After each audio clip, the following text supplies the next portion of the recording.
आदर्श शिक्षण समिति बाड़मेर द्वारा संचालित ऑनलाइन क्लासेज में आपका हार्दिक स्वागत एवं अभिनंदन। प्यारे भैया बहनों नमस्कार।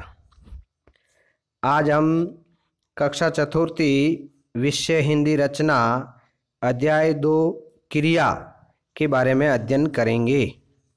पिछले वीडियो में हमने संज्ञा के बारे में अध्ययन किया था।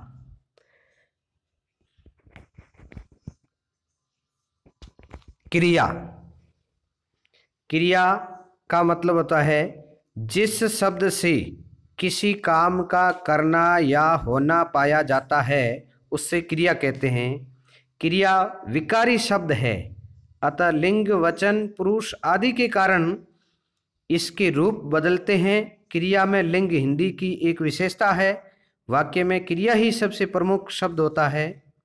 जैसे राम पत्र लिखता है तो क्रिया कर्ता के अनुसार राम पत्र लिखता, जैसे राम पत्र लिखता, राम पुरुष एक वचन है इसलिए क्रिया भी एक वचन आई है।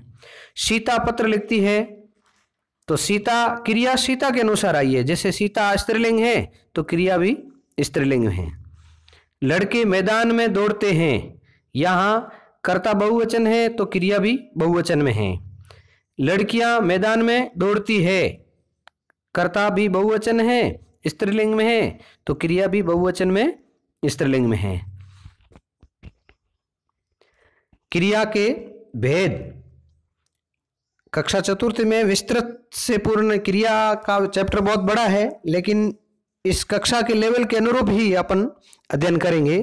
क्रिया के भेद धातु रूप, कर्म, अर्थ, बनावट, प्रयोग, रीति, विधि, प्रयोग, काल आदि के आधार पर क्रिया के अनेक भेद किए जा सकते हैं, परंतु यहाँ क्रिया मुख्य रूप से 3 भेद बताए जा रहे हैं। उसमें से पहला है कर्म के आधार पर क्रिया, दूसरा है रीति व्यवहार के आधार पर, तीसरा है काल के आधार पर। तो आज हम कर्म के आधार पर क्रिया के भेद के बारे में अध्ययन करेंगे। कर्म के आधार पर क्रिया के 2 भेद हैं। अकर्मक क्रिया, अकर्मक क्रिया का मतलब होता है क्रिया का कर्म नहीं होता है, उससे अकर्मक क्रिया के मतलब इसमें कर्ता के अनुसार ही क्रिया होती है, कर्म नहीं होगा। जैसे वह जाता है तो वह जाता है, राम चढ़ता है, शीला दौड़ती है, यहाँ कर्ता के अनुरूप ही क्रिया का प्रयोग होता है, कर्म के अनुरूप क्रिया का प्रयोग नहीं होता है। जैसे राम चढ़ता है तो कर्ता राम है तो क्रिया भी राम के अनुसार कर्ता के अनुसार ही आई। शीला दौड़ती है, शीला स्त्रीलिंग है तो क्रिया भी स्त्रीलिंग आई। लड़के हंसते हैं तो लड़के हंसते मतलब लड़के बहुवचन है, क्रिया भी बहुवचन आई और कर्ता के अनुरूप ही क्रिया आई। इन क्रियाओं का कोई कर्म नहीं होता है। दूसरा है सकर्मक क्रिया, जिस क्रिया का कर्म होता है उसे सकर्मक क्रिया कहते हैं। कर्म का मतलब है क्रिया कर्म के अनुसार आएगी, न कि कर्ता के अनुसार आएगी। जैसे राम पुस्तक पढ़ता है तो राम पुस्तक पढ़ता है, कर्ता राम, इसमें कर्म पुस्तक है। दूसरा शीला गेंद पकड़ती है तो शीला कर्ता है या गेंद कर्म है, गेंद पकड़ती है। तीसरी क्रिया का जो दूसरा है वो संरचना के आधार पर, यह आपके पाठ्यक्रम में नहीं है लेकिन विस्तृत रूप से मैंने एक बार बता दिया कि ध्यान में रहे। संरचना के आधार पर क्रिया 5 प्रकार की होती है। संयुक्त क्रिया, नाम धातु क्रिया, प्रेरणार्थक क्रिया, पूर्वकालिक क्रिया और कृदंत क्रिया। काल के आधार पर क्रिया 3 प्रकार की होती है, भूतकालिक क्रिया, वर्तमानकालिक क्रिया और भविष्यकालिक क्रिया। भूतकालिक क्रिया का मतलब होता है कि हम जो कार्य कर चुके हैं, बीत गया, कल जो आज हमने काम किया वो कल के लिए भूत में चला जाएगा। आज अभी जो वर्तमान में कर रहे हैं वर्तमान काल में, कल के लिए करेंगे वो भविष्य के लिए होगा। अब हमारे जो पाठ्य पुस्तक में जो कक्षा कार्य से संबंधित हमको जो करना है वो उसके बारे में पहला है क्रिया किसे कहते हैं। जिस शब्द से किसी कार्य का होना या करना पाया जाता है उसे क्रिया कहते हैं। निम्नलिखित मुद्रित पद्यांश में से क्रियापद छांट कर लिखना है।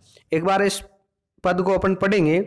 उदित पंख में जो पंकज सबके मन को भाता, निर्मल सदा नीर में रहता, राष्ट्रीय पुष्प कहलाता, केसरिया श्वेत और हरा त्याग शांति सुख फैलाता, तीन रंगों से बना तिरंगा राष्ट्रीय ध्वज कहलाता, लाल लाल आंखों वाला जोर जोर से गुर्राता, गजब फुर्तीला ताकतवर राष्ट्रीय पक्षी कहलाता, पशु कहलाता, काली काली उठी घटाएं गरज रहा घन घोर, नीले नीले पंख फैलाकर नाच रहा है चौं ओर, देखो कितना सुंदर लगता मन को अधिक लुभाता।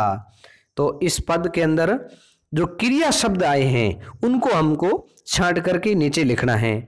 जैसे उदित पंख में हो पंकज सबके मन को भाता, भाता है नहीं भाना, यह क्रिया शब्द है। निर्मल सदा नीर में रहता, रहना क्रिया शब्द है।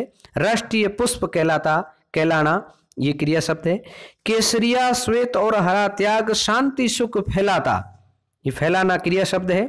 तीनों रंग से बना तिरंगा राष्ट्रीय ध्वज कहलाता, कहलाना ये भी क्रिया शब्द है। लाल लाल आंखों वाला जोर जोर से गुर्राता, गुर्राना ये क्रिया शब्द है। गजब फुर्तीला ताकतवर राष्ट्रीय पशु कहलाना ये भी क्रिया शब्द है। काली काली घटी उठी घटाएं गरज, गरजना ये क्रिया शब्द है। रहा घन घोर, नीले नीले पंख फैलाकर, फैलाना ये क्रिया शब्द है। नाचना क्रिया शब्द है। रहा चौं ओर, चारों ओर, देखो कितना सुंदर लगता, लगना ये क्रिया शब्द है। मन को अधिक लुभाता, लुभाना क्रिया शब्द है।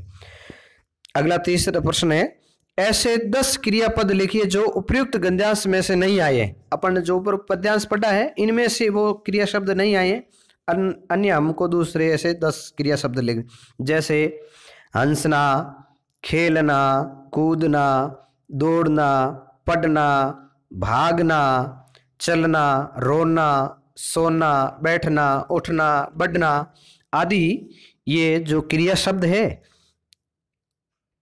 आज के इस वीडियो में इतना ही। धन्यवाद। अगले वीडियो में फिर से मिलते हैं।